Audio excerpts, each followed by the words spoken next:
নমস্কার বন্ধুরা, আশা করি সবাই খুব ভালো আছো। আজকের আমাদের টপিক টাইম অ্যান্ড ওয়ার্ক। তো এই সময় কার্য চ্যাপ্টারের 1 থেকে 17 পর্যন্ত প্রশ্নের সলভ আমরা আগের ক্লাসে করেছিলাম ক্লাস 1-এ। তো এবারে ক্লাস 2-তে আমরা 18 থেকে 35 পর্যন্ত প্রশ্নগুলো সলভ করব। তো দেখো, প্রথম প্রশ্ন, কোশ্চেন নাম্বার 18। এ বি এর 3 গুণ কর্মক্ষম। এ ও বি একত্রে একটি কাজ 3 দিনে করতে পারে, তবে এ ও বি আলাদা আলাদাভাবে কাজটি করলে কতদিনে করবে? তো দেখো, খুব সোজা কোশ্চেন। আমরা এটা দুরকমভাবে সলভ করতে পারি। এক হচ্ছে রেশিও ধরে, আর আরেকটাও অ্যাপেল কনসেপ্টে, যেটা আগের ক্লাসে আমরা শিখেছিলাম। ঠিক আছে, তো দেখো এখানে দুজনের যে কর্মক্ষমতা রেশিওটা দেয়া আছে, যেহেতু বলছে যে এ বি এর 3 গুণ কর্মক্ষম, তাহলে ওদের যে এফিসিয়েন্সি বা কর্মক্ষমতা রেশিও 3:1। এ এবং বি এর এফিসিয়েন্সি বা কর্মক্ষমতা রেশিও আমরা পাবো 3:1। এখান থেকে আমরা সময় রেশিও পেতে পারি, টাইমের রেশিও। টাইমের রেশিও কী হবে? যেহেতু এদের মধ্যে ব্যস্ত সম্পর্ক হলে কী হয়? অনুপাত উল্টে যায়। তাহলে একই পরিমাণ কাজ করতে ওদের যে সময়ের রেশিও সেটা হয়ে যাবে 1:3, উল্টে যাবে। তো আমরা ধরে নেব এ কাজটি 1 দিনে করে এবং বি কাজটি 3 দিনে করে। ধরে নিয়ে এ প্লাস বি তাহলে একত্রে কত দিনে করবে? A B by A plus B দিনে। এটা আমাদের ফর্মুলা ছিল। তাহলে এ প্লাস বি একত্রে করবে A B by A plus B. A এর ভ্যালু যদি আমরা 1 এবং বি এর ভ্যালু 3 পুট করি, 1 × 3/1 + 3 সমান 3 × 3/4 হবে 3/4 দিনে। তাহলে অনুপাত অনুযায়ী দেখছি যে এ ও বি একত্রে 3/4 দিনে করে, সেটা অঙ্কে বলে দিয়েছে 3 দিনে। তাহলে আমরা এখান থেকে বলতে পারি যে 3/4 ভ্যালু হলো 3 দিন। বের করতে বলেছে কি, যে এ ও বি আলাদা আলাদাভাবে করলে কাজটি কত দিনে করবে? তাহলে এ রেশিও অনুযায়ী 1 দিনে করছে, 1-এর ভ্যালু বের করতে হবে, এবং বি রেশিও অনুযায়ী 3 দিনে করছে, 3-এর ভ্যালু বের করতে হবে।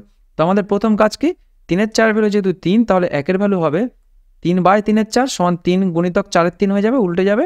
তো 1-এর ভ্যালু হয়ে যাবে 4, আর 1-এর ভ্যালু যদি 4 হয়, 3-এর ভ্যালু 12 হবে। তাহলে 4 এবং 12 হবে অ্যান্সার। ঠিক আছে, 4 দিন এবং 12 দিন। এ করবে 4 দিনে, বি করবে 12 দিনে।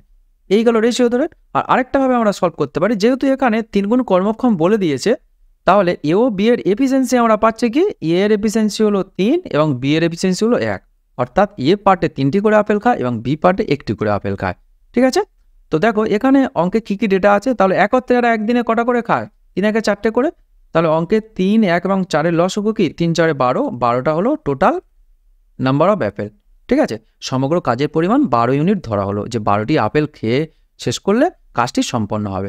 এবারে দেখো এ ও বি একত্রে পার ডে কটা খাচ্ছে? 4টে খাচ্ছে। তাহলে এই 12টি খেতে তাদের কতদিন সময় লাগবে? 12কে 4 দিয়ে ভাগ করলে 3, সেটা অঙ্কে বলে দেওয়া আছে ওরা একত্রে 3 দিনে করতে পারে। তাহলে 3-এর ভ্যালু আমরা 3 পেয়ে গেলাম। তাহলে এখানে এ পার ডে 3টি করে খায়, তাহলে এর খেতে 4 দিন লাগবে, আর বি পার ডে 1টি করে খায়, তাহলে এর ক্ষেত্রে 12 দিন টাইম লাগবে। ঠিক আছে, তো 3-এর ভ্যালু যদি 3 হয়, তাহলে 4-এর ভ্যালু 4 হবে, 12-এর ভ্যালু 12 হবে। 4 আর 12 হবে অ্যান্সার। এইভাবেও তোমরা সলভ করতে পারো।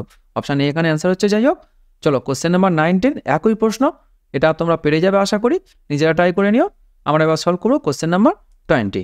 তো 20 কি বলেছে দেখো, কিছু সংখ্যক লোক 50 দিন একটি কাজ করে, যদি আরও 3 জন লোক বেশি নিযুক্ত হয়, তবে কাজটি শেষ হতে 5 দিন কম সময় লাগে।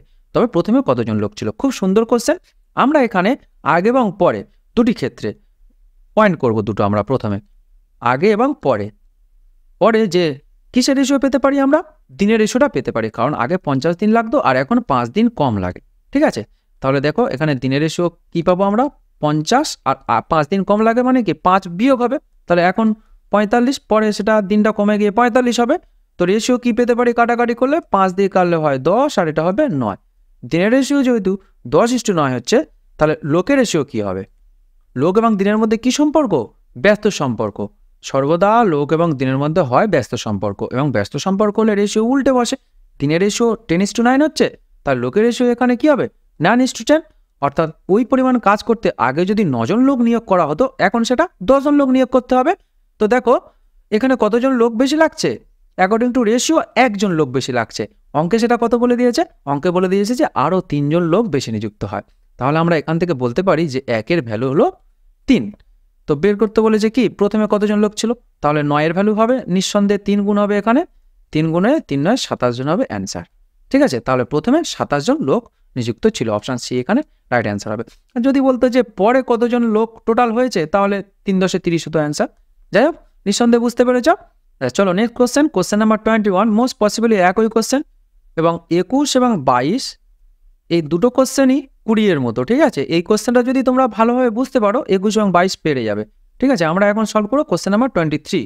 কিছু সংখ্যক লোক 13 দিনে একটি কাজ করে, যদি আরও 6 জন লোক যোগ না দেয় তবে কাজটি 15 দিনে শেষ হয়। তবে প্রথমে কতজন লোক ছিল? দেখো একই প্রশ্ন, আগে লোক যোগদানের কথা বলেছিল আর এখানে বলছে 6 জন লোক যোগ দেয়নি, অর্থাৎ মাইনাস হবে। একইভাবে সলভ করবো আমরা।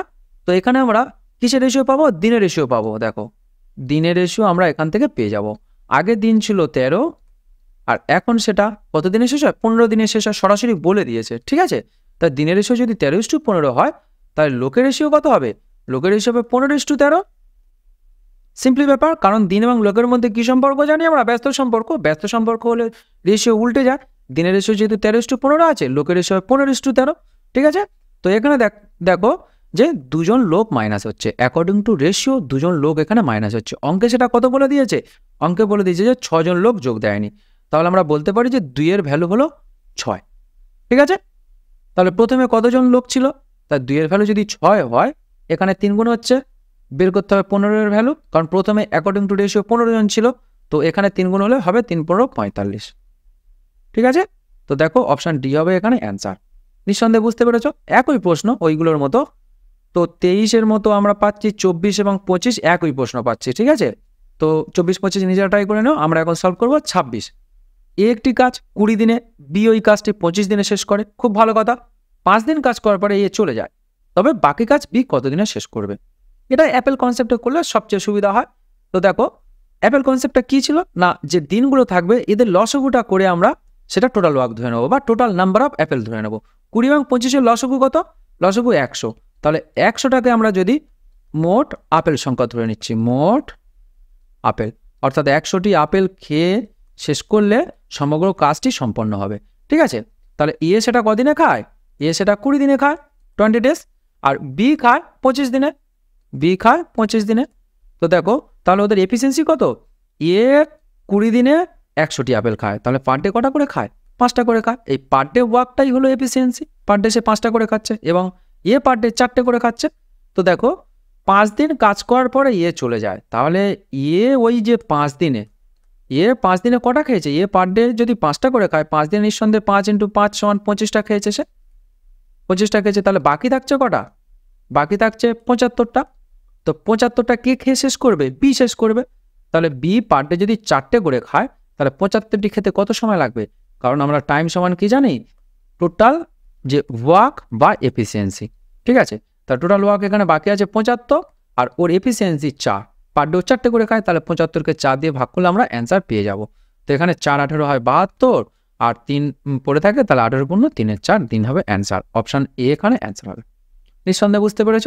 চলো নেক্সট কোশ্চেন 27। দেখো 27, 28 এবং 29 একদম 26-এর মতো একই কোশ্চেন। 27, 28 এবং 29 নিজেরা ট্রাই করলে পেরে যাবে। তাও আমি 28টা সলভ করে দিচ্ছি। দেখো এ এবং বি একটি কাজ যথাক্রমে 28 দিনে ও 35 দিনে শেষ করে, তাহলে এ করে 28 দিনে আর বি সেটা করে 35 দিনে। খুব ভালো কথা, যদি 10 দিন কাজ করার পরে বি চলে যায় তবে বাকি কাজ এ কত দিনে শেষ করবে? Easy question. 28 এবং 35-এর আমরা লসগু বের করে সেটাই টোটাল নাম্বার অফ অ্যাপেল বা টোটাল ওয়ার্ক ধরে নেব। তো 28 এবং 35-এর লসগু কী হতে পারে? প্রথমে 7 দেবো আমরা, 4 7 হয় 28 আর 5 7 হয় 35। তাহলে 4 5 20 আর 7 140 হচ্ছে লসগু। তাহলে এই 140 হলো টোটাল নাম্বার অফ অ্যাপেল। 140টি আপেল খেয়ে শেষ করতে হবে। তো এ 28 দিনে 140টি খায়, তাহলে এর এফিসিয়েন্সি বা পার ডে ওয়ার্ক কত হবে? 5। পার ডে 5টা করে খেলে 28 দিনে সে 140টি খেয়ে শেষ করতে পারবে। আর বি 35 দিনে খায়, তাহলে বির এফিসিয়েন্সি কত হবে? 4 হবে। পার ডে 4টি করে খেলে 35 দিনে মোট 140টি খেয়ে সে শেষ করবে। তো দেখো 10 দিন কাজ করার পরে বি চলে যায়, তাহলে বি ওই যে 10 দিনে, বি 10 দিনে কটা খেয়েছে? সে তো পার ডে 4টে করে খায়, তাহলে বি 10 দিনে নিঃসন্দেহে 4 10 40টা খেয়েছে। ঠিক আছে, বাকি থাকে কটা? বাকি থাকে 140-এর মধ্যে যদি 40টা খাওয়া হয়ে যায়, পড়ে থাকছে 100টি। তাহলে এই 100টি খাবে কে? এ খাবে। তাহলে এ যদি পার ডে 5টা করে খায়, এ তো পার ডে 5টা করে খায়, তাহলে এই 100টি খেতে তার সময় লাগবে, 100কে যদি 5 দিয়ে ভাগ করি 20 দিন হবে অ্যান্সার। ঠিক আছে, তাহলে বাকি কাজ এ 20 দিনে শেষ করবে। নিঃসন্দেহে বুঝতে পেরেছ। চলো কোশ্চেন নাম্বার 30। এ এবং বি একত্রে একটি কাজ 6 দিনে করতে পারে। খুব ভালো কথা, বি একা ওই কাজটি 8 দিনে করতে পারে। তাহলে 5 দিন কাজ করার পরে বি যদি চলে যায়, বাকি কাজ এ কত দিনে শেষ করবে? একই ধরনের প্রশ্ন, একটু ঘুরিয়ে দেওয়া আছে। এখানে এ এবং বি একত্রের কথাটা উল্লেখ করেছে। তাহলে এ প্লাস বি একত্রে কাজটি করে 6 দিনে আর বি একা করে 8 দিনে। 8 এবং 6 লসগু কত? 24। তার টোটাল ওয়ার্ক আমরা ধরে নেব 24। তাহলে মোট অ্যাপেল সংখ্যা হলো 24টি। তাহলে এ প্লাস বি একত্রে 6 দিনে 24টা খায়, তাহলে এ প্লাস বি এর একত্রে যে এফিসিয়েন্সি হবে 4, অর্থাৎ ওরা একত্রে পার ডে 4টি করে খায় আপেল। আর বি একা 8 দিনে 24টি খায়, তাহলে বি এর এফিসিয়েন্সি হবে 3, 24কে 8 দিয়ে ভাগ করলে হয় 3, পার ডে 3টি করে খেলে 8 দিন খেলে 3 8 24টি সে খাবে। তো দেখো এবারে দেখো, তাহলে দেখছি যে এখানে বি এর একার এফিসিয়েন্সি 3 এবং এ প্লাস বির একত্রে 4, তাহলে নিঃসন্দেহে এ এর এফিসিয়েন্সি 1 আর বি এর এফিসিয়েন্সি 3 তো আমরা এখানে পেয়েছি। ঠিক আছে, তাহলে 5 দিন কাজ করার পরে বি চলে যায়। তাহলে বি ওই 5 দিনে কটি খাবে? একদিনে তো সে 3টি করে খায়, তাহলে বি 5 দিনে 3 5 15টি খাবে। আর পড়ে থাকবে 24-এর মধ্যে 15টা যদি খাওয়া হয়ে যায় বি এর, পড়ে থাকবে 9টি। তাহলে এই যে বাকি 9টি কে খাবে? বাকি 9টি এর খেয়ে শেষ করতে হবে। ইয়ে পার ডে যদি একটা করে খায়, তাহলে এই 9টা খেতে তার 9 দিনই সময় লাগবে। অপশান এ হবে এখানে অ্যান্সার। ঠিক আছে, নিঃসন্দেহে বুঝতে পেরেছ? দেখো নেক্সট কোশ্চেন 31। আচ্ছা 31 এবং 32 ঠিক 30-এর মতো একই প্রশ্ন, তোমরা পেরে যাবে। আমরা এবার সলভ করবো 33। এ একটি কাজ 15 দিনে করতে পারে, 3 দিন কাজ করার পরে এ চলে যায়।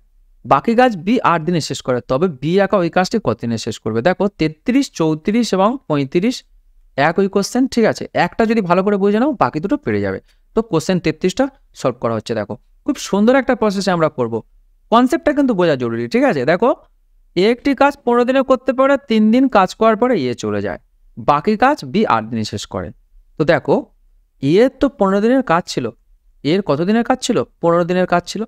15 দিনের মধ্যে সে 3 দিন করেছে, তাহলে 3 দিন তার কাজ করা হয়ে গেছে। তাহলে বাকি কাজ করতে 3 দিন তো করা হয়ে গেছে, তাহলে বাকি কাজ করতে তার কত টাইম লাগতো? 12 দিন লাগতো, কারণ 3 দিন তো সে করেছে, তাহলে ওই কাজটা সম্পন্ন করতে তার আর 12 দিন লাগতো। তাহলে ওই এর যে 12 দিনের কাজটা বি কত দিনে শেষ করেছে? 8 দিনে শেষ করেছে বাকি কাজ। তাহলে এই যে এর যে 12 দিনের কাজটা বি এসে কত দিনে করছে? 8 দিনে। ঠিক আছে, তো দেখো এর চেয়ে স্মার্টেস্ট ওয়ে এই অঙ্কের জন্য নেই। ঠিক আছে, একটু বুঝে নাও। তাহলে ওদের যে দিনের রেশিও, তাহলে ওই একই পরিমাণ কাজ, ওই যে বাকি কাজটা, অর্থাৎ একই পরিমাণ কাজটা এ করছে 12 দিনে আর বি করছে 8 দিনে। তাহলে ওদের যে দিনের রেশিও কি পেলাম আমরা? 4 3 হয় 12, 4 2 হয় 8। তাহলে এ একই পরিমাণ কাজ যদি 3 দিনে করে, বি সেটা করবে 2 দিনে। তাহলে এ কাজটি কত দিনে? 15 দিনে। তাহলে আমরা এখান থেকে বলতে পারি যে 3 এর ভ্যালু যদি 15 হয়, 2 এর ভ্যালু হবে 10। এখানে 5 গুণ হচ্ছে যেহেতু, তাই এখানেও 5 গুণ হবে, 10 হবে answer. Option B is the right answer হবে। নিঃসন্দেহে বুঝতে পেরেছ? আর তাও একই প্রশ্নটা কি হয়েছে, আজকের ক্লাসের লাস্ট কোশ্চেন 34টা নিজেরা করে নিও, 35টা সলভ করে দিচ্ছে। দেখো একই প্রশ্ন, বি একটি কাজ 22 দিনে করতে পারে, 12 দিন কাজ করার পরে বি চলে যায়। তাহলে এই যে বি এর যে বাকি কাজটা করতে বি এর কতদিন টাইম লাগবে? 12 দিন সে করেছে, তাহলে আর 10 দিন করলে কাজটি সম্পন্ন হবে। তো সেই বি এর যে 10 দিনের কাজটা এ কত দিনে শেষ করে? 5 দিনে শেষ করে। এ এসে সেটা 5 দিনে করছে। তো দেখো বাকি কাজ বি এর লাগতো 10 দিন, আর এ সেই কাজটা এসে 5 দিনে করছে। তাহলে নিঃসন্দেহে এ এর এফিসিয়েন্সি বা কর্মক্ষমতা বি এর ডাবল, এবং তাই সময় তার হাফ লাগবে। তো এখানে বি এর যে 10 দিনের কাজ এ 5 দিনে করছে, তাহলে বি 22 দিনে যদি করতে পারে, তাহলে ইয়ে সমগ্র কাজটি করতে নিঃসন্দেহে 11 দিন টাইম লাগবে। ঠিক আছে, option A is the right answer হবে। দেখো এখানে যদি কনসেপ্টটা বুঝে নাও, কিছু প্রশ্নের জন্য খাতা পেন লাগে না। ঠিক আছে, মুখে মুখে অ্যান্সার করে দেওয়া যায়। তো এটা সেরকম একটা অঙ্ক। আবারও বলছি, দেখো যেহেতু লাস্ট কোশ্চেন একটু ভালো করে বলে দিচ্ছি যে বি একটি কাজ 22 দিনে করতে পারে, 12 দিন কাজ করার পরে সে চলে যাচ্ছে। তাহলে বাকি কাজ যে পড়ে থাকছে সেটা তার করতে 10 দিন টাইম লাগবে। ঠিক আছে, সে তার 10 দিনের কাজটা এ এসে 5 দিনে করে দিচ্ছে, মানে হাফ সময় নিচ্ছে। তার টোটাল কাজ করতে বি এর যদি 22 দিন লাগে, তাহলে এ নিঃসন্দেহে তার হাফ অর্থাৎ 11 দিন লাগবে। নিঃসন্দেহে বুঝতে পেরেছ? আর ক্লাসটি যদি ভালো লেগে থাকে লাইক কমেন্ট ও শেয়ার করতে ভুলো না। আর সবাই খুব ভালো থাকো এবং মন দিয়ে পড়াশোনা করো। নেক্সট ক্লাসে আবার দেখা হচ্ছে।